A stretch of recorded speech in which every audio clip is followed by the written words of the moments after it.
Shalom Bapak Ibu. Shalom. Semua yang diberkati Tuhan. Amin ya. Bersyukur buat ada di tengah-tengah GBI yang ada di tempat ini. Thank you Pak Ishak buat kepercayaan ya. Dari pagi tadi saya isi di tempat ini, kemudian ini ibadah sore. Nah, yang belum kenal, saya punya nama Rubin Ong ya, tinggal di Gading Serpong di daerah Tangerang sana, wilayah Banten. Kemudian kita ada gereja namanya Living Room Community Church ya, karena memang kekuatan kita memang membangun lebih banyak di komunitasnya ya, community-nya kita bangun. Nah, mungkin itu saja perkenalannya. Jadi saya senang bersama saudara. Nah, tanpa menggurui, tanpa sok tahu, sama sekali datang dengan hati, tidak seperti itu ya, berbagi saja buat Bapak Ibu semua. Saya ingin hari ini bicara hal yang simple saja ya, tentang kedaulatan Tuhan ya, sebab setuju atau tidak Tuhan kita tetap berdaulat. Yang percaya katakan amin. Apapun yang terjadi Tuhan tetap berdaulat ya. Nah, saya ingin mengajak kita nanti belajar dari kitab Ayub Bapak Ibu ya. Kitab Ayub ini kitab yang menurut saya agak unik ya. Uniknya begini, ada beberapa hal nanti ya. Misalnya surga lagi rapat, kok setan ada di situ. Nah, itu keunikan salah satu dari kitab Ayub ya. Waktu Tuhan lagi panggil para malaikat, tiba-tiba setan ada di sana. Nah, kita kalau membaca kitab Ayub, merenungkan, itu tidak gampang apa yang Ayub hadapi ya. Saya kalau suka berpikir simpel, sederhana begini, membaca kitab Ayub itu sebetulnya baca pasal 1, pasal 2, langsung lompat pasal 42, pasti selesai ya. So enggak, pasal terus semuanya dibaca ya. Saya baca dari pasal 1, 2, 3, 4 terus sampai 42 kan. Tapi sebetulnya pasal 3 sampai pasal 41 itu terjadi banyak perdebatan teologi ya di situ ya. Ayub berdebat dengan teman-temannya kan ya, dengan beberapa orang yang kemudian berdebat dengan Elifas, dengan Bildad, dengan Sofar. Dia berdebat ya tentang kedaulatan Tuhan, tentang pemerintahan Tuhan, tentang ketaatan, tentang holiness, tentang apa saja. Nah, kitab Ayub kita tahu orang menghadapi seperti Ayub tidak gampang ya. Orang ini saleh, tapi kemudian apa yang terjadi? Bayangkan, anak kemudian meninggal, harta semuanya habis, kemudian dia sendiri sampai kemudian sakit berat ya. Alkitab berkata sakitnya dia seperti dalam tanda petik kayak orang kena kutuk, sebab gatalnya itu bukan gatal normal kan. Sampai saking gatalnya Bapak Ibu, nggak bisa lagi digaruk pakai jari, mesti pakai beling kaca itu ya, sampai badannya terluka-luka. Sampai istrinya ngomong gini, udahlah kamu ini aja kutuki Tuhanmu, kemudian kamu mati. Bayangkan istrinya sampai berkata begitu tuh. Mungkin saking beratnya penderitaan, tapi nggak boleh kan. Seharusnya suami istri harus saling mendukung, saling menopang dalam segala keadaan. Yang percaya katakan amin.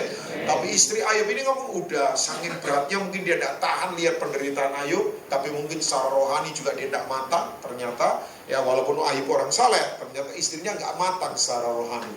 Sampai istrinya ngomong udahlah kutuki Tuhan, kamu mati. Sampai Ayub ngomong, kamu ini kayak perempuan murahan perkataanmu. Masa kita mau terima yang baik saja, kemudian kita tidak mau diproses, itu dengan bahasa saya. Nah, saya langsung akan menunjukkan kita ayat yang kedua dari pasal 42. Coba kita lihat Ayub pasal 42, ayat yang ke-2, kemudian lompat ke ayat yang ke-5. Coba kita lihat ya. Ini keadaan Ayub ya, kemudian dipulihkan. Kita tahu Ayub mencabut semua perkataannya. Kemudian pasal ayat-ayat berikutnya Ayub dipulihkan keseluruhan ya. Nah, dia berkata begini, aku apa Bapak Ibu? Tahu. Aku apa? Tahu. Kata tahu di situ kalau memakai terjemahan bahasa Perjanjian Baru itu adalah ginosko, bukan knowledge lagi. Ya. Sorry ya. Kalau taunya cuman pengetahuan, ya nggak kuat. Ya. Orang Kristen kalau cuma taunya pengetahuan nggak kuat. Tahu di sini adalah ginosko. Ginosko itu begini, experience with the truth, mengalami pengalaman dengan kebenaran. Ya, mengalami. Katakan mengalami Bapak Ibu. Sebab kalau kita tidak mengalami, kita tidak akan tahu bahwa engkau sanggup melakukan segala sesuatu dan apa? Tidak ada rencanamu yang gagal. Bapak Ibu percaya rencana Tuhan tidak pernah gagal? Nah, ayat yang kelima kita coba lompat ke ayat yang kelima. Nah, ini dia. Hanya dari kata orang saja aku mendengar tentang engkau, tetapi sekarang mataku sendiri memandang engkau. Nah, oke, saya harap buka hati baik-baik, karena saya tahu ini kalau kita nggak konsentrasi, nanti mata terbuka tapi pandangan kosong. Ya, jadi bisa ngantuk ya. Tapi saya berharap nggak ada yang ngantuk lah ya. Kita bersukacita dalam Tuhan, amin. Fisikal saya agak capek juga, seharian pelayanan. Saya nggak tahu ternyata ada beberapa jadwal yang tiba-tiba permunculan ya. Tadi saya cerita ke Pak David, jadi seharian ini saya ada di mimbar. Padahal saya biasanya kalau khotbah jarang, seminggu itu hari Minggu lebih dari 3 kali. Saya batasin memang. Saya mau khotbah minggu hanya 3 kali saja. Itu komitmen saya dari awal. Ya, kadang suka bertengkar dengan sekretaris gereja tertentu. So ada ibadah 7 kali loh, bayangkan. Ya, saya nggak mau 7 kali. Ya, kalau nggak jadi nggak apa-apa juga. Sebab nanti kan jadi kayak itu trayek dan mogok Jatinegara nanti ya. Mondar mandir begitu. Saya bukan tipikal pendeta begitu. Jadi nggak ngejar target dalam kehidupan. Khotbah maksimal 3 kali lah. Atau kalau sama teman sendiri dekat 4 kali. Ya. Wah, apalagi 4 kali istirahat diajak ngomong terus, itu seharian sampai sininya pegel ya. Makanya sekarang saya punya trik ya, ibadah selesai, saya turun dulu ke bawah, mojok di satu kafe, nggak mau diganggu, diem saja di situ buka Alkitab. Ya kan, ya tiap ibadah kan pengurus ganti, bayangkan, masih seger-seger kan, suka ngomong terus, bayangkan, kita seharian ngomong khotbah, ngomong di ruang pembicara, ngomong khotbah lagi, ngomong, ini sampai berbuih, pulang itu sudah memblenya luar biasa. Nah, saya makanya putuskan ya, enggak, hari ini saya khotbah 4 kali, ya secara fisik lumayan lah ya, usia nggak bisa dilawan ternyata sekarang Pak Ishak ya. Saya dulu motor-motoran bisa khotbah sekian kali, tapi sudah tahu diri lah, memang faktor nggak bisa kita lawan lagi ya. Itu usia artinya ya. Jadi saya harap saudara konsentrasi, karena saya bagikan ini begini, bukan soal agama ini, tapi ini pertempuran kita. Memang nggak gampang apa yang kita hadapi di luar sana. Nah, dari ayat-ayat ini, Bapak Ibu semua, udah percayalah, rencana Tuhan memang tidak pernah gagal. Yang setuju katakan amin. Tapi kita perlu beberapa prinsip yang kita bangun dari kitab Ayub ini. Nah, yang pertama prinsip dari kitab Ayub adalah ini dia. Nah ini, saya tahu begini, proses Ayub nggak gampang. Karena kekristenan itu memang proses. Katakan proses, Bapak Ibu. Proses yang harus kita lalui. Ya, saya dengar tadi ada beberapa yang dari Ranca Ekek, betul ya? Ada yang dari Ranca Ekek. Tadi ke sini naik pesawat kan? Oh enggak ya, naik bus ya. Ya mungkin di bus juga ngantuk-ngantuk, tidur-tidur lah kalau mungkin jalanan macet dan sebagainya. Nah, saya hargai sekali saudara yang datang dari jauh. Tadi Pak Ishak cerita. Nah, prinsip apa yang harus kita dapatkan dari kitab Ayub? Nah, kita coba akan lihat pasal pertama dari ayat yang ke-7 di kitab Ayub. Coba kita lihat sebentar. Ayub pasal pertama, ayat yang ke-7 dari Alkitab kita. Nah, ini surga waktu itu lagi rapat. Saya kalau ditanya teologianya agak bingung. Sebab maka bertanyalah Tuhan kepada iblis. Surga lagi ada pertemuan, kok setan ada di situ? Ya, ini orang ada penafsir yang berkata begini, ini waktu itu sebetulnya. Ini kitab ini kalau Bapak Ibu membaca atau belajar, yang menulis tahu nggak? Kitab Ayub yang menulis siapa? Suka belajar. Ada yang tahu? Kitab Ayub yang menulis Pak David. Kitab Ayub yang menulis siapa? Kira-kira. Jawaban salah tidak mempengaruhi keselamatan, percaya ya. Ada tahu kitab Ayub? Ada yang tahu kitab Ayub yang menulis siapa? Ayub yang menulis siapa? Ayub yang menulis Musa. Jadi, saudara kalau nanti bingung, tanyalah Musa. Kalau saudara ketemu Musa, nanti tanya Musa ya. Tanya Musa, sebab Ayub yang menulis Musa. Nah, keanehannya begini, surga lagi rapat, setan ada di situ. Nah, Tuhan tanya begini, dari mana engkau? Lalu jawab iblis kepada Tuhan, dari perjalanan mengelilingi dan menjelajah bumi. Kalau bahasa kerennya traveling. Ya, oke. Ternyata setan suka traveling juga. Makanya hati-hati yang suka traveling bisa kesetanan. Kalau belanjanya enggak, maksudnya begitu kesetanan kan? Jadi setan traveling keliling dunia. Nah, saya kagum ayat yang ke-8. Coba kita lihat ayat yang ke-8. Lalu bertanyalah Tuhan kepada iblis, apakah engkau memperhatikan hambaku Ayub? Sebab tiada seorang pun di bumi seperti dia, yang demikian saleh dan jujur, yang takut akan Allah dan menjauhi kejahatan. Jadi Tuhan promosi sama setan tentang orang, itu bukan promosi duit, bukan promosi kedudukan. Ya, kita kalau lihat orang dunia hebat kan suka, wih itu hebat, lu kaya, lu punya jet pribadi, lu wah. Tuhan nggak begitu. Karena Tuhan itu kaya raya. Yang setuju katakan amin. Oh ya, Tuhan promosi ke orang, bukan promosi kekayaan, bukan apa. Bukan, itu biasa saja. Makanya ayah saya selalu ngomong begini, Robin, jadi orang itu jangan gumunan. Gumunan itu bahasa Jerman itu. Ya, jangan gampang terheran-heran. Ya, sebab saya pernah datang ke satu rumah. Wih, di rumah itu bagus banget. Ribuan meter gedenya. Gedenya kolam renang di tengah. Wih, semuanya mahal pokoknya. Ya, saya nggak terlalu tahu bangunan. Pak Ishak mungkin lebih tahu dari saya. Furniturnya semuanya, garasi itu mobil kira-kira ada 6 atau 8. Kira-kira. Mobil-mobil build up begitu. Waktu saya lihat, wah, nah teman saya itu kagetan. Wih, begitu. Teman saya kan kagetan. Sudah, begitu ya begitu, tapi jangan begitu maksud saya ya. Kaget-kaget tapi enggak perlulah. Wih, nanti jantungmu bermasalah lagi. Saya udah biasa saja. Padahal saya bingung juga, heran juga. Tapi saya ingat pesan papa saya. Jadi orang enggak usah gampang terheran-heran sama harta. Biasa saja. Ya kan?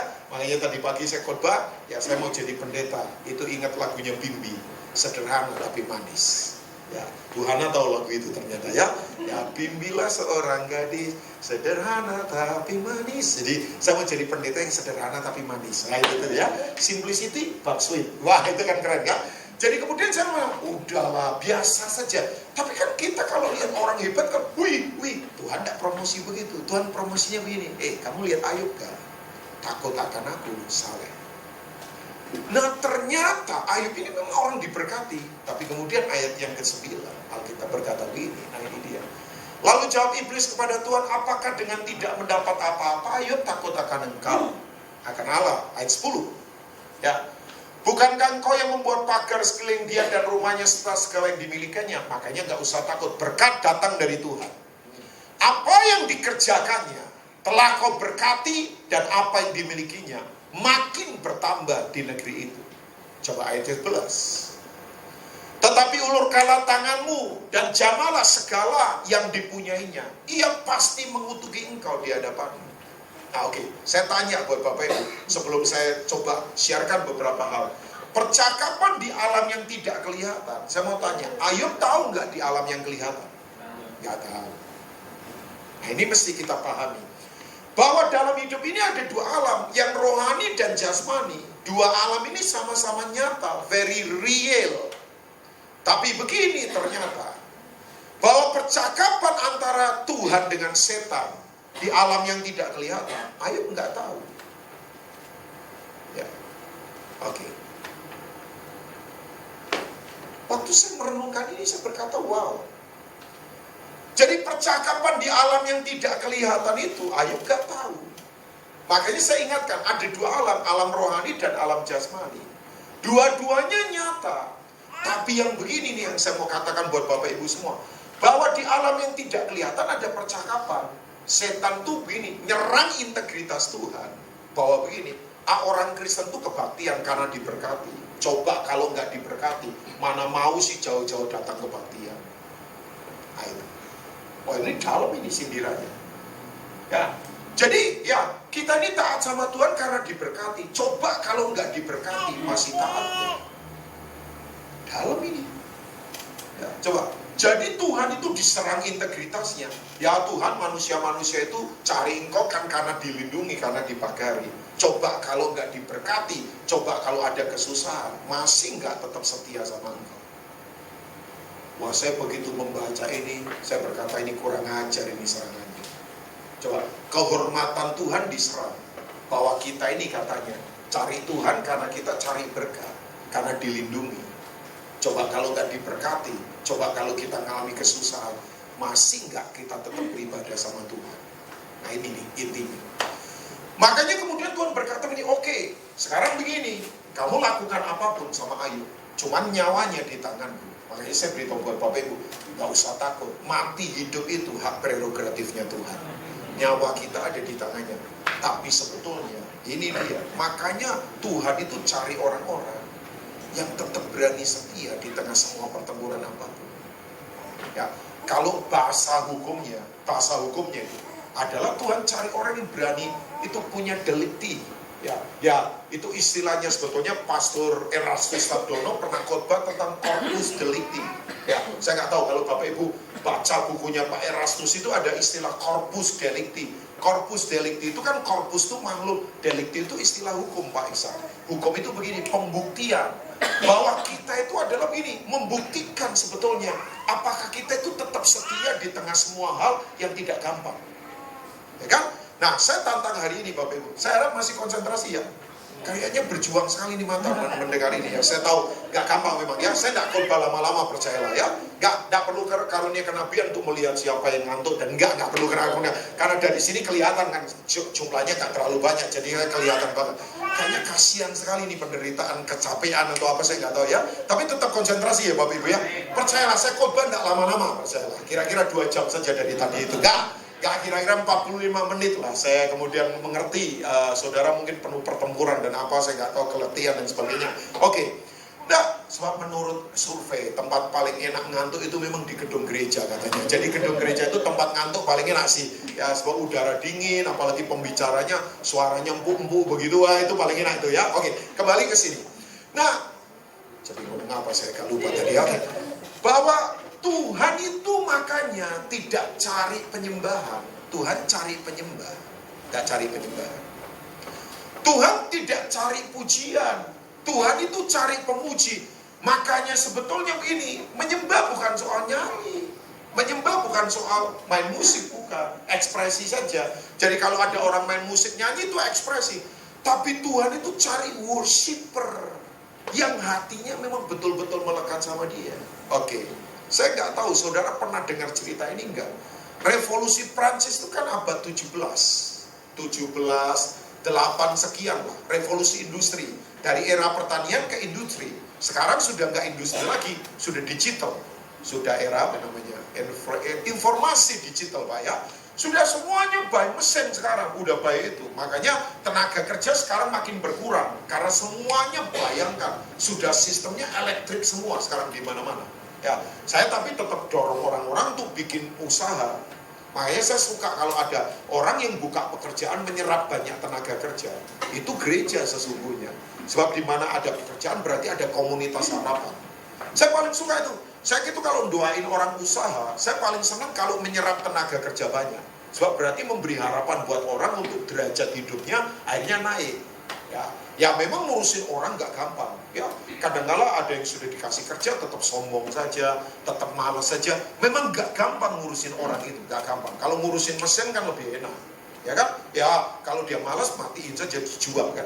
Ya kan? Lo kalau mesin, tapi kan ini ngadepin orang itu gak gampang kan, ngadepin orang. Tapi saya suka kalau ada orang punya pekerjaan, ya kemudian ngerekrut banyak orang. Wah, saya paling seneng karena berarti itu orang-orang jadi nggak nganggur. Sebab maafkan saya, negara kalau penganggurannya tinggi pasti kesurupan. Orang nganggur gampang kesurupan, ya kan? Makanya negara kalau penganggurannya tinggi, bahaya negara itu. Makanya lapangan kerja perlu dibuka. Nah, yang bekerja bersukacitalah, bersyukurlah. Orang kalau bisa kerja itu berkat Tuhan, Bapak Ibu ya. Yang setuju katakan amin. Jangan remehkan pekerjaan. Pekerjaan penting banget dalam kehidupan. Karena kita punya tujuan lewat pekerjaan, nama Tuhan dipermuliakan. Nah, revolusi Prancis abad 17. Di situ muncul seorang hamba Tuhan. Ya, hamba Tuhan ini luar biasa. Namanya Madame Guyon. Ya kalau madam berarti perempuan. Madam, kan orang Prancis panggilannya Madame Guyon. Ya, walaupun namanya Guyon, tapi bukan orang yang gampang cekikian kan? Tapi namanya Guyon, Madame Guyon. Kayak Guyon kan bahasa Indonesianya apa sih Guyon itu? Ya bercanda, betul. Kok jadi lupa bahasa Indonesia lagi ya? Guyon itu bercanda. Nah, hamba Tuhan ini dipakai Tuhan, tinggi semampai, cantik. Wah, kalau khotbah luar biasa, orang diberkati. Cuman begini, dia agak curiga. Setiap kali KKR, yang datang 90% kok laki-laki. Jadi dia curiga begini, ini orang-orang datang jangan-jangan karena saya cantik, belum married lagi. Menarik, cantik, khotbahnya dynamic. Wah, luar biasa. Sampai kemudian, setiap kali KKR, mayoritas laki-laki. Oh, laki-lakinya itu ngeliatin terus dia, bayangkan. Jadi dia ngomong gini sama Tuhan, Tuhan, saya nggak mau ngajar orang gara-gara saya. Tolong bikin saya nggak cantik. Doa yang paling berani itu. Sementara wanita semua pengennya cantik, ya kan? Oh sekarang yang sudah mulai agak tua-tua saja kan, pengen tetap cantik kan, ditarik kiri, ditarik kanan, ditarik mana kan, ya ditarik-tarik kan, udah operasi dan sebagainya. Dia doanya menurut saya luar biasa. Dia berkata, bikin saya nggak cantik, supaya kalau saya pelayanan yang datang murni. Betul Bapak Ibu, apa yang terjadi? Dia kena sakit namanya cacar air. Nah kita ketawa, cacar air kalau sekarang kan gampang, obat banyak, vaksin banyak. Tapi abad 17 belum ada vaksin waktu itu. Itu penyakit-penyakit menakutkan itu cacar air. Karena cacar air itu kalau nggak salah jenis virus. Belum ada vaksin kan waktu itu. Ilmu kedokteran belum secanggih sekarang, belum ada observasi dan sebagainya. Akibatnya begini, cacar airnya dampaknya adalah dia bopeng-bopeng wajahnya. Dari cantik jadi nggak cantik. Ya dalam tanda petik kayak monster wajahnya. Tapi yang luar biasa, pelayanannya tetap semangat. Bayangkan, di satu sisi berat secara fisikal, tapi dia tetap membara KKR, pemuritan, dia pergi ke banyak tempat, di daerah-daerah di mana dia kunjungi. Yang luar biasa, cuman yang datang jadi berkurang. Laki-laki biasanya 90%, jadi tinggal 20%. Yang laki-laki ya, yang wanita tetap masih ada 20%. Tapi dia berkata begini, ini jauh lebih murni yang datang, bukan karena saya, tapi memang cari Tuhan. Satu kali kejadian, daerahnya dia diserbu musuh. Bapak Ibu tahu banyak wanita diperkosa sama musuh, kalau lagi perang itu. Satu kali tentara-tentara musuh datangin ke rumahnya dia. Dan dia lagi berdoa menghadap ke sana. Itu pintu di sana, didobrak pintunya. Wah, begitu lihat Madam Guyon lagi doa, secara fisik kan dia semampai. Dari belakang, wanita cantik ini. Udah berpikirannya negatif. Mau diperkosa sama tentara-tentara musuh waktu itu. Tentara musuh di daerahnya dia kan. Bapak Ibu yang luar biasa, begitu kemudian dibentak dia untuk berbalik. Dia lagi berdoa. Jadi dia orang Prancis ya, tinggal di daerah Prancis. Begitu kemudian dia berbalik, tentara kaget semua. Karena kayak lihat setan, wajahnya sudah kayak monster. Itu tentara lari terbirit-birit semuanya. Dia tidak diapa-apakan. Jadi akhirnya dia selamat. Sampai dia meninggal tua, tetap pelayanan. Nah, saya waktu baca, banyak kesaksian yang hebat-hebat. Cuman saya nggak perlu sampaikan secara detail kesaksiannya dia. Ini salah satu tokoh Pak Ishak yang mempengaruhi penginjilan di abad itu, revolusi Prancis, abad 7. Banyak orang-orang yang mempengaruhi, tapi salah satunya orang ini. Saya yakin jarang orang membaca ceritanya tentang orang ini. Tapi waktu kemudian saya baca, bayangkan di tengah penderitaan yang tidak gampang, dia tetap bersuka cita. Ya, saya lagi khotbah di satu tempat di Jakarta. Ini kesaksian lagi Bapak. Saya suka cerita yang begini-begini. Maksudnya bukan apa. Kalau kesaksian cuma gonta-ganti mobil, duit banyak, biasa. Bukan tidak boleh. Itu kan bonus saja. Cuman kalau kesaksian begitu Bapak Ibu, orang dunia punya kok. Tapi kesaksian yang di tengah badai tetap tenang, itu orang dunia nggak punya itu. Ya kan?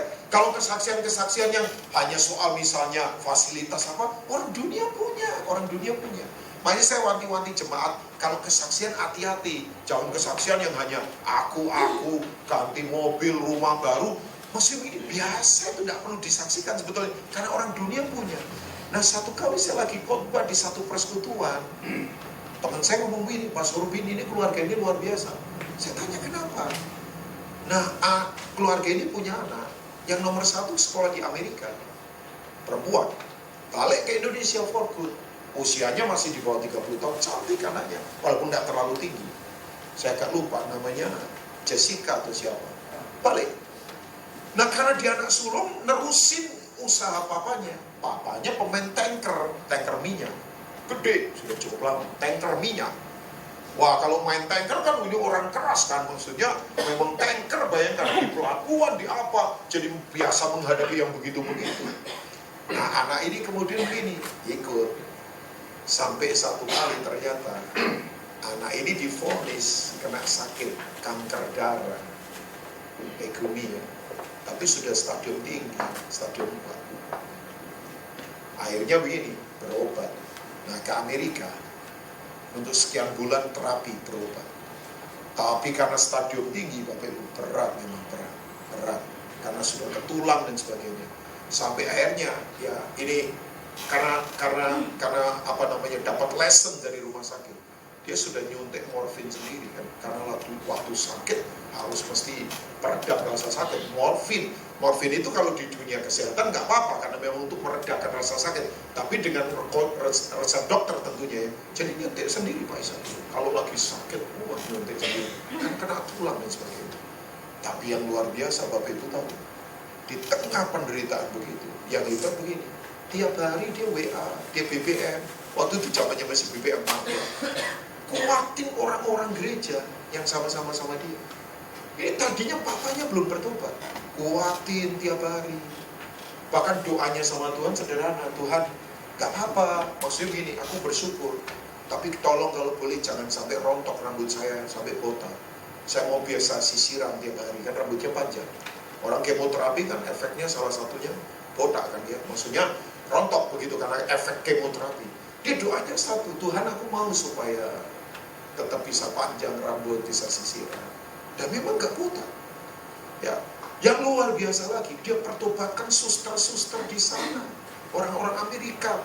Orang Amerika kan logiknya main. Walaupun negara Kristen banyak yang ateis, gak percaya sama Tuhan. Beberapa dokter akhirnya bertobat. Bapak Ibu, yang luar biasa akhirnya dalam rahasia ilahi, anak ini meninggal, gak sembuh.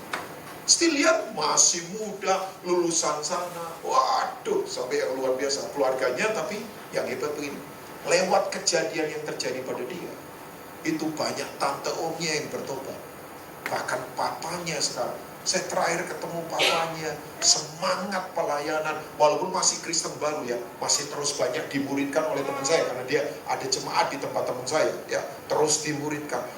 Tapi saya waktu mendengar kesaksian ini, saya geleng-geleng kepala sampai saya ngomong sama mamanya, Tante, kayaknya saya nggak perlu khotbah lah, saya mau khotbah apa lagi? Ya dia ngomong, Pak Rubin kan diundang untuk khotbah, jadi share, kita butuh kekuatan, kita butuh apa? Tapi saya dengar kesaksian ini sampai saya terheran-heran dan berkata gini, wow, kematiannya mempertobatkan banyak orang. Sementara banyak orang hidup, tapi malah mematikan banyak orang. Coba saya ulangi lagi, kematiannya mempertobatkan banyak orang, sementara banyak orang hidup, tapi mematikan banyak orang. Bayangkan. Oke, saya ulangi sekali lagi. Kematiannya mempertobatkan banyak orang, sementara banyak orang hidup tapi mematikan banyak orang. Kelakuan integritasnya mematikan banyak orang. Saya berkata begini, wow. Nah hari ini saya mau katakan buat Bapak Ibu semua, ada dua alam, yang kelihatan dan tidak. Di alam yang tidak kelihatan, setan serang integritas Tuhan, bahwa manusia beribadah karena diberkati. Coba kalau nggak diberkati, tetap nggak beribadah. Saya merenung ini sekali, kemudian berkata, wow, nah Ayub nggak tahu percakapan ini. Ya, maksud saya begini, udah di alam yang tidak kelihatan dan alam kelihatan, Tuhan kita tetap berdaulat.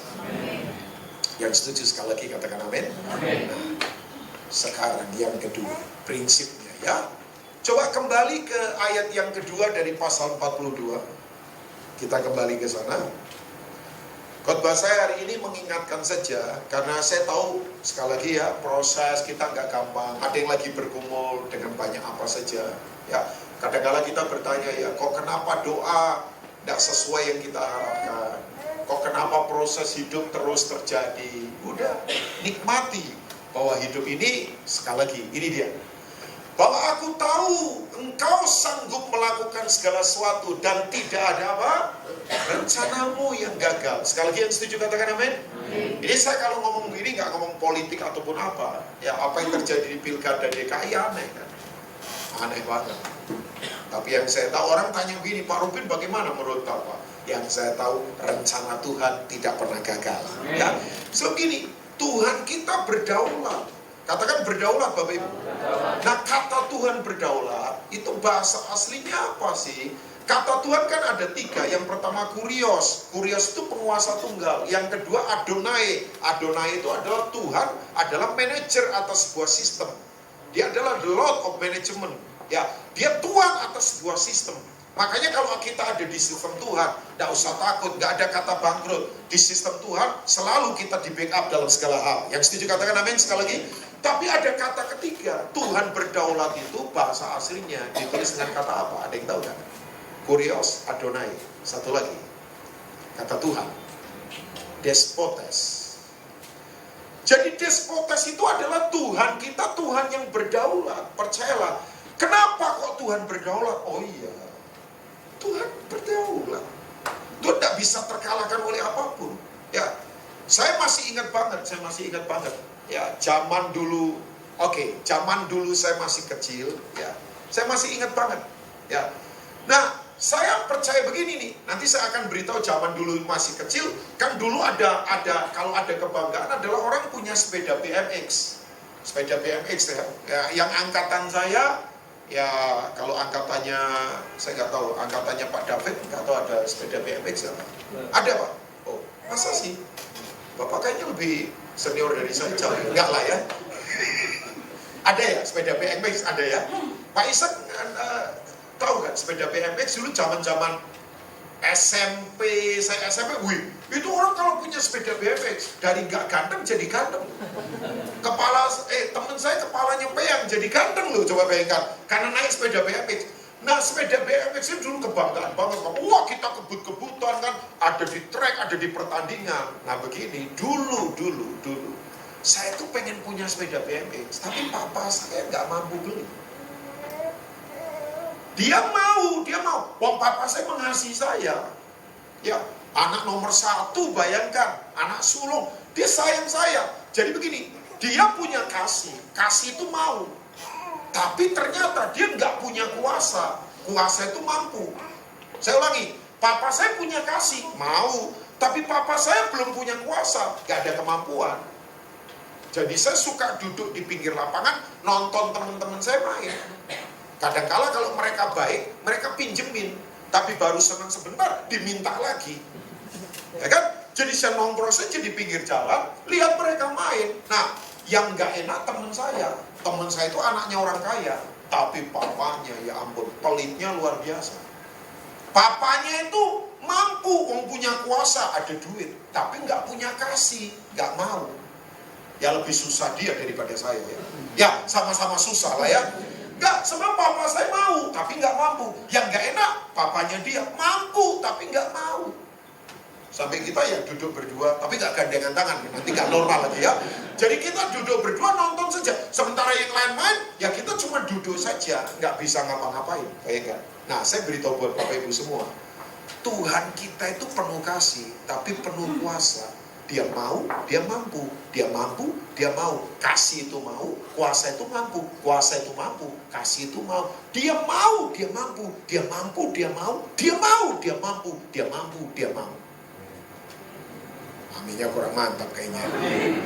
Tuhan penuh kasih, dia mau. Tuhan penuh kuasa, dia mampu. Makanya dia berdaulat, karena dia penuh kasih dan penuh kuasa. Coba, ada orang mau tolong saya, mampu enggak? Ada orang mampu tolong saya, mau enggak? Kalau dilihat wajahnya sih banyak yang gak mau kayaknya ya. Nah, ada orang bisa tolong saya, tapi mampu enggak? Ada orang mampu tolong saya, tapi mau enggak? Makanya kalau kita punya Tuhan yang berdaulat, dia mampu, dia mau. Dia mau, dia mampu. Papa saya bankrupt, SMP, saya masih ingat. Makanya tadi beli sepeda BMX juga gak bisa. Papa saya bankrupt, tapi gak apa-apa. Saya dulu pikir gak jadi orang, walaupun sudah orang. Ya, saya gak mungkin kaki saya mendarat di banyak bangsa, gak mungkin secara manusia. Oh, gak mungkin. Makanya saya mau sombong apa? UMI. Kalau kaki saya mendarat di banyak tempat, di daerah-daerah, di beberapa negara, saya kalau ingat Tuhan cuma geleng-geleng kepala. Gak mungkin saya bisa tinggal di kawasan rumah di mana saya sekarang tinggal. Gak mungkin. Ya, walaupun saya tidak ukur berkat dari begituan. Aneh. Ya, saya dapat rumah tanpa modal. Nah, itu keanehan. Aneh banget. Tidak mungkin sekarang kita bisa ada ibadah di satu gereja 8 lantai.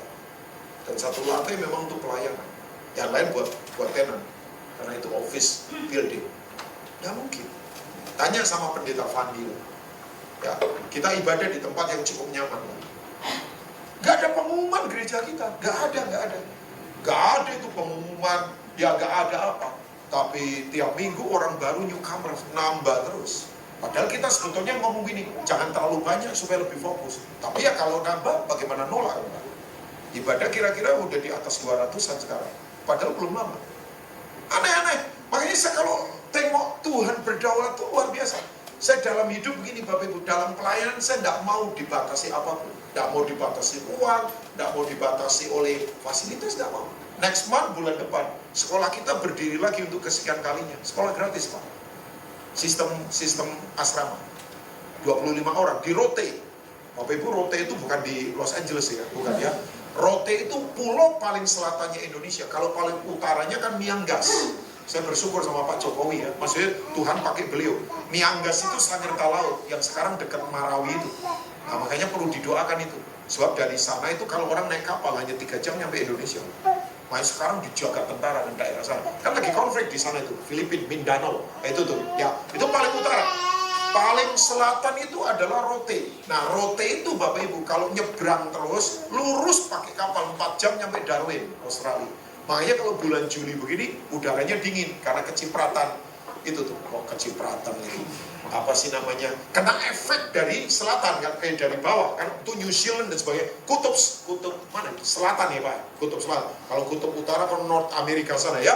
Jadi dingin. Nah, sekolah kita berdiri lagi, sekolah gratis. Sekolah gratis, udah berdiri fisikal. Saya senang sekali.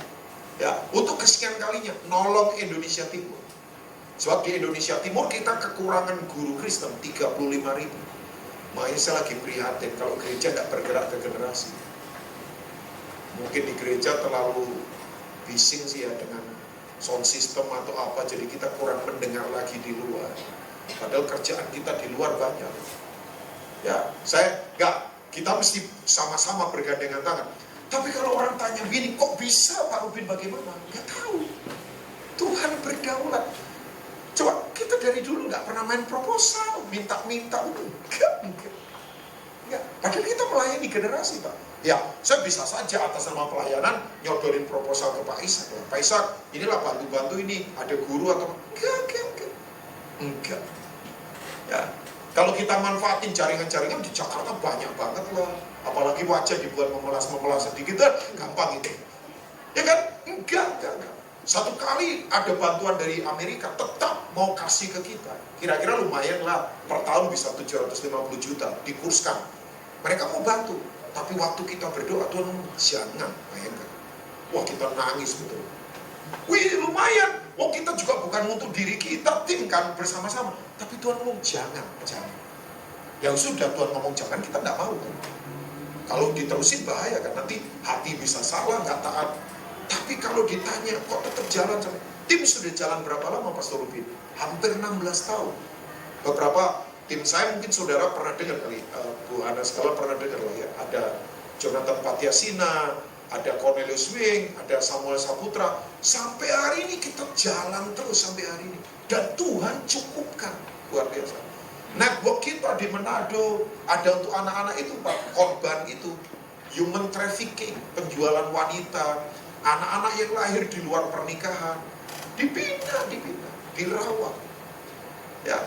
Terus kemudian di Batam ke petani-petani, jaringan-jaringan semua. Sampai kalau orang tanya begini, kalian dana dari mana? Nah, saya beritahu buat saudara, makanya Tuhan berdaulat. Yang percaya katakan amin.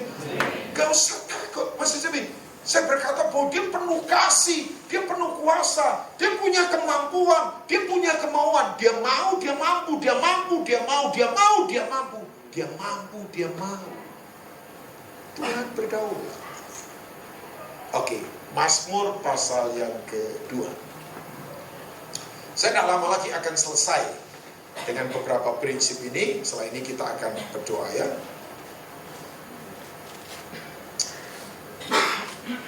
Orang yang menyadari Tuhan berdaulat, saya beritahu ya, ininya nggak jelek, mulutnya. Saya makanya ingatkan buat Bapak Ibu semua ya, tukar semua realita yang di luar sana negatif dengan perkataan iman yang membangun. Jangan negatif mulut. Saya ulangi ya. Tukar semua realita yang negatif di luar sana dengan perkataan iman yang positif. Oke, saya tanya, boleh dijawab ya, saya tanya. Kalau yang terjadi pada kita negatif, direspon negatif, hasilnya apa? Negatif. Yang terjadi pada kita negatif, direspon negatif. Yang terjadi apa? Negatif. Oke, yang kedua. Kalau yang terjadi pada kita positif, tapi direspon negatif, hasilnya apa? Negatif. Misalnya, ada orang dapat bonus, terus mulutnya ngomong gini, ya kok segini, ya kurang dong. Walaupun positif kan, dapat bonus kok, tapi dia ngomong, ya segini, ya kurang. Ya tetap negatif. Maksud saya gini, mau positif mau negatif yang terjadi nggak ada urusan. Yang penting responnya positif, hasilnya positif. Minggu lalu adik ipar saya punya adik, anaknya meninggal, namanya Karen. Cantik anak ini, kena kanker, dirawat 3 tahun, coba diobati, ya ikut BPJS juga. Tapi ya memang ya rahasia ilahi lagi. Ya waktu meninggal papanya belum datang, jadi meninggal begitu masih agak melek begitu. Begitu papanya nyampe ke rumah sakit, tutup matanya. Terus belum meninggal beberapa saat dia pengen pulang ke rumah, pulang. Nah, karena permintaannya dia dibawa pulang dulu jenazahnya sebelum disemayamkan. Nyampe di rumah agak tersenyum begitu. Terus kemudian ke tempat disemayamkan. Ada unik banget tuh nih. Saya nggak ngomong gini nggak mistis. Ada keunikan yang terjadi. Aduh, saya berkata, wah, ya keluarga sedih. Tapi yang hebat, keluarga ini tetap positif. Gak nyalain siapapun. Kalau suami istri saling nyalakan, makannya dibawa. Enggak. Padahal yang terjadi negatif. Jadi maksud saya begini, hal positif pun kalau direspon negatif, hasilnya negatif. Makanya mau positif mau negatif, gak ada urusan. Responnya harus tetap positif. Yang setuju katakan amin. Coba, Bapak Ibu tahu, waktu murid-murid berperahu di Markus 4, kena badai sakal. Nah, saya atas anugerah Tuhan beberapa kali ada di tanah perjanjian. Kalau Bapak Ibu tahu, Danau Galilea itu bentuknya, Pak Isa kan pernah ke sana dulu juga. Danau Galilea bentuknya apa sih? Bentuknya seperti mangkok bau.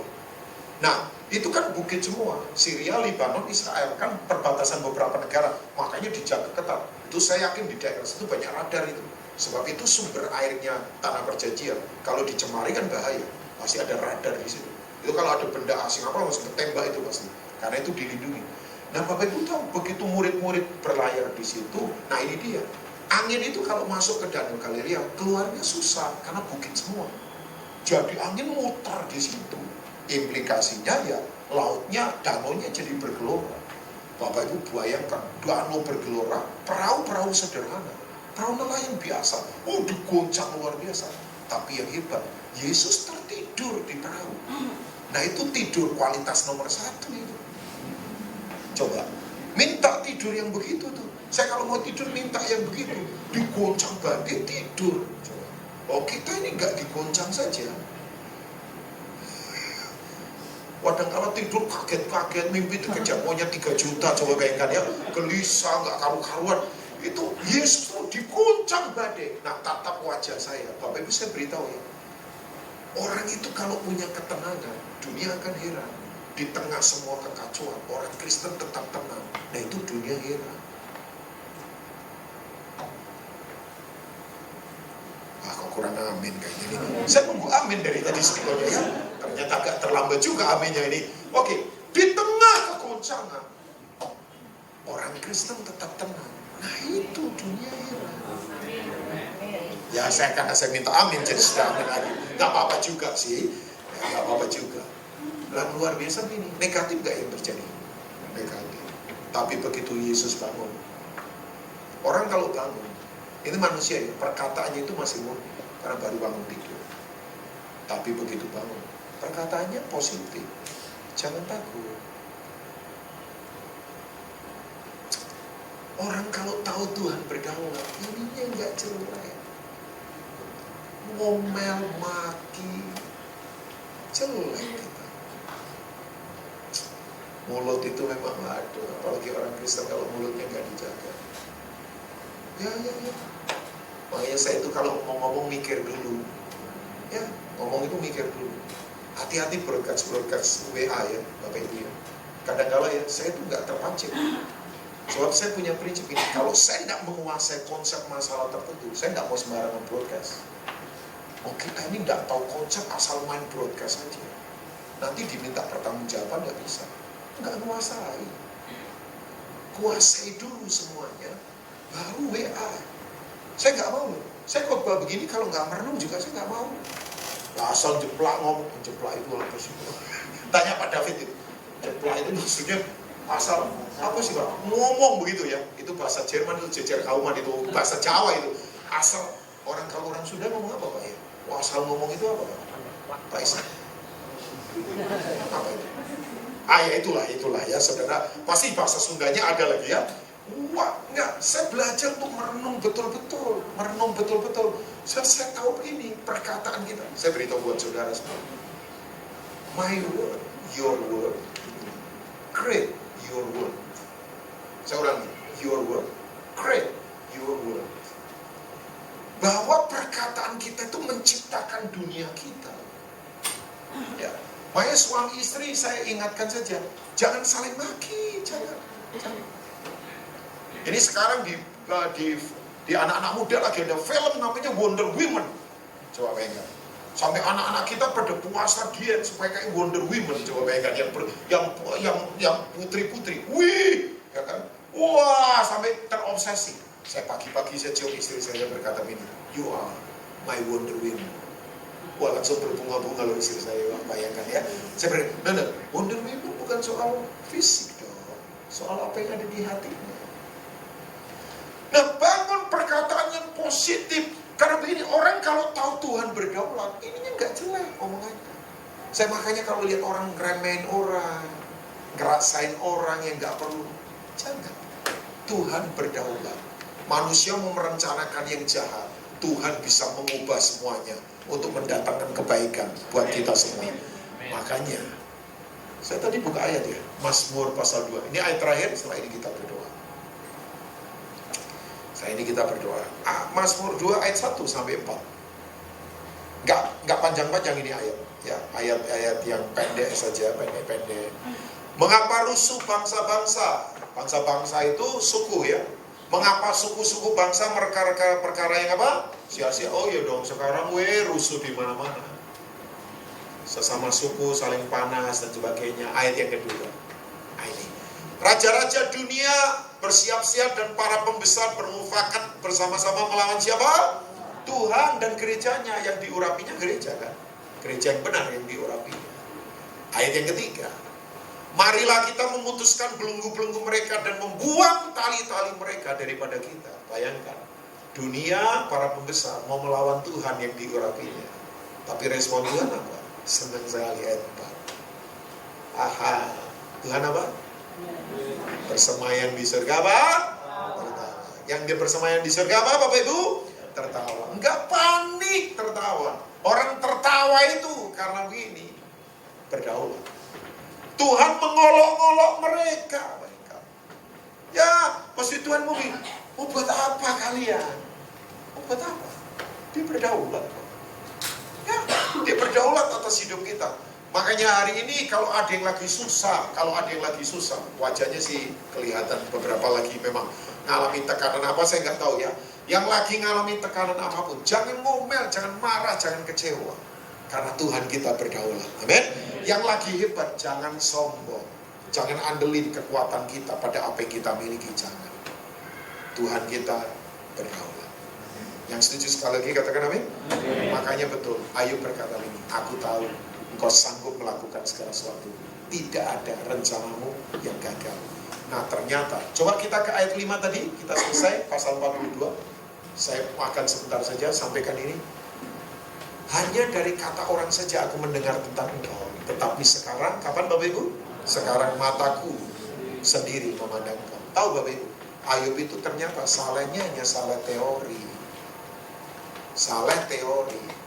Gak mengalami siapa Tuhan awalnya. Tapi sekarang enggak. Makanya ada seorang itu tuh ahli psikologi. Ada yang lulusan psikolog nggak di sini? Sarjana psikolog itu ada? Oh, nggak ada. Ada yang dikeluarkan dari fakultas psikologi karena terlalu psikologis? Oke. Oh, nggak ada juga. Aduh, ini pertanyaan. Ada yang nggak ngerti bahasa Indonesia? Oke, pertanyaan ketiga. Tapi kalau nggak mau dijawab nggak apa-apa. Ada yang pasien psikolog? Nggak. Saya tanya begini karena begini. Ada seorang tokoh psikologi namanya Dr. Abraham Maslow.